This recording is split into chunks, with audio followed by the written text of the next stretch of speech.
बिहार के ढाका विधानसभा क्षेत्र से बीजेपी उम्मीदवार पवन जायसवाल के 178 वोटों से हार हुई थी। यह हार भी चौंकाने वाली थी, लेकिन इस पूरे मामले में जो खुलासा हुआ है वो और भी ज़्यादा सनसनीखेज है। दरअसल इस विधानसभा क्षेत्र में ये सामने आया है कि 298 ऐसे वोटर हैं जो विदेश में रहते हुए ढाका विधानसभा क्षेत्र में आकर अपने बूथ पर जाकर मतदान कर दिया। ये 298 जो लोग हैं उनके नाम पे, यानी कि यहाँ फर्जी वोटिंग हो गई। और जो वर्तमान वहाँ के विधायक थे, जो बीजेपी के उम्मीदवार थे, वो 178 वोटों से चुनाव हार गए। कल लोकसभा में ये मामला बीजेपी के सांसद निशिकांत ने उठाया था और उसके बाद से यह पूरे देश में चर्चा का विषय बन गया है कि क्या एसआईआर के बाद भी, क्योंकि वहाँ और भी कई गड़बड़ियाँ सामने आई हैं।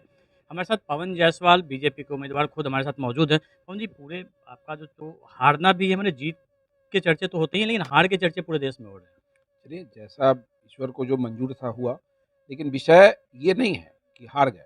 विषय ये है कि फर्जी वोटिंग हुआ और साइलेंट वोटिंग हुआ। ये अल्पसंख्यक जो बूथ हैं, जहां हमारे पोलिंग एजेंट केवल नाम के लिए बैठते हैं और वोटर जो वोट देते हैं उनके नाम को टिक कर पाते हैं, वैसे मतदान केंद्रों पर विदेश में रहने वाले 298 ऐसे मतदाता हैं जो विदेश में हैं और उनके नाम पर यहाँ उनके परिवार के लोगों ने वोटिंग कर दिया।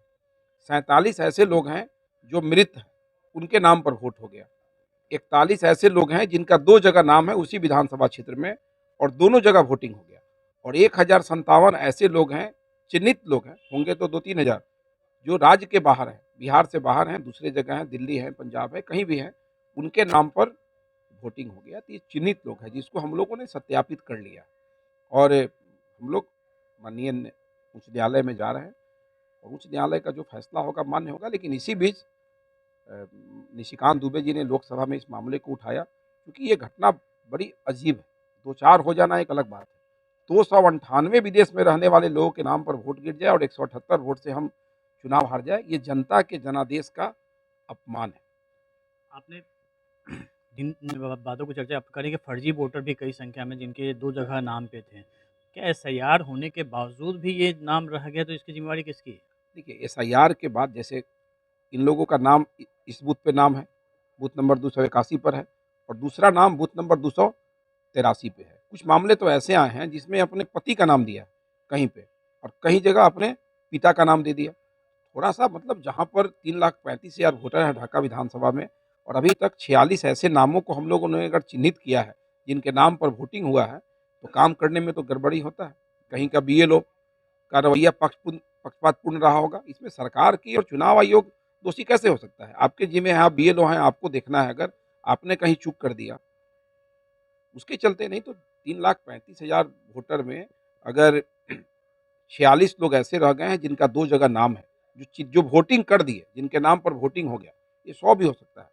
तो मैंने निर्वाचन आयोग को चिट्ठी लिखा है कि ऐसे लोगों पर प्राथमिकी दर्ज होनी चाहिए। मृत मतदाताओं के नाम पर जिनके परिवार के लोगों ने मतदान किया है, उन पर प्राथमिकी दर्ज होनी चाहिए। वो तो ख़ैर जब हाई कोर्ट से होगा तब होगा, लेकिन डबल नाम वाले पर हाई तो कोर्ट अभी जा रहे हैं, एफआईआर हाई बिल्कुल कोर्ट जा रहे नहीं, हैं। हाई कोर्ट तो जा ही रहे हैं, कैसे नहीं जाएँगे? 45 दिन का डेडलाइन है, उसके पहले हमको हाई कोर्ट जाना है। तो डॉक्यूमेंट भी तो व्यवस्था करना था। ये 298 लोग जो विदेश में हैं और वो यहाँ वोटिंग कर दिए, इनके बारे में समुचित जानकारी भी हमको लेनी थी। इनके परिवार के लोग तो सही बताते नहीं। फिर हमको पता करने में भी लगभग 20 दिन समय लग गया। पता करते-करते हम लोग इन चीज़ों का सत्यापन कर लिया है कि कौन बहरीन है, कौन कुवैत है, कौन सऊदी है, कौन कनाडा है, कौन अन्य जगहों पर है। तो पता करके हम लोगों ने किया है और आश्चर्य आप करेंगे कि ये मेरा कंस्टिट्यूएंसी एक अजूबा कंस्टिट्यूएंसी है, जहाँ 6 एफआईआर हुए, 6 प्राथमिकी चुनाव के दिन पीठासीन पदाधिकारी के द्वारा दर्ज किया गया अलग-अलग बूथों पर कि फर्जी वोटिंग में पकड़े गए। 6 महिलाएं पकड़ी गई, पुरुष लेके 15 लोग पकड़े गए, जो जेल गए। फर्जी वोटिंग नहीं हुआ तो फिर प्रिजाइडिंग अफसर ने रंगे हाथ वोटिंग करते पकड़ा कैसे और लोग जेल कैसे गए?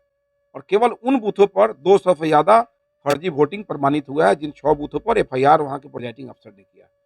तो गड़बड़ी तो हो सकता है और गड़बड़ी अगर चिन्हित हो गया तो चुनाव आयोग और माननीय उच्च न्यायालय के माध्यम से निश्चित रूप से ऐसे दोषी लोगों पर कार्रवाई होगी। रिजल्ट तो जो माननीय उच्च न्यायालय का होगा, उस सबको मानना पड़ेगा। तो बिल्कुल अब ढाका विधानसभा क्षेत्र का मामला हाई कोर्ट पहुँचेगा और हाई कोर्ट में सुनवाई के बाद तय होगा कि वहाँ पर जो मतदान हुआ था वो कितना जायज़ था और कितना उसमें गड़बड़ियाँ सामने आई थी। क्या नाम है? आपके साथ अमिताभ ओझा, पटना, जी 24।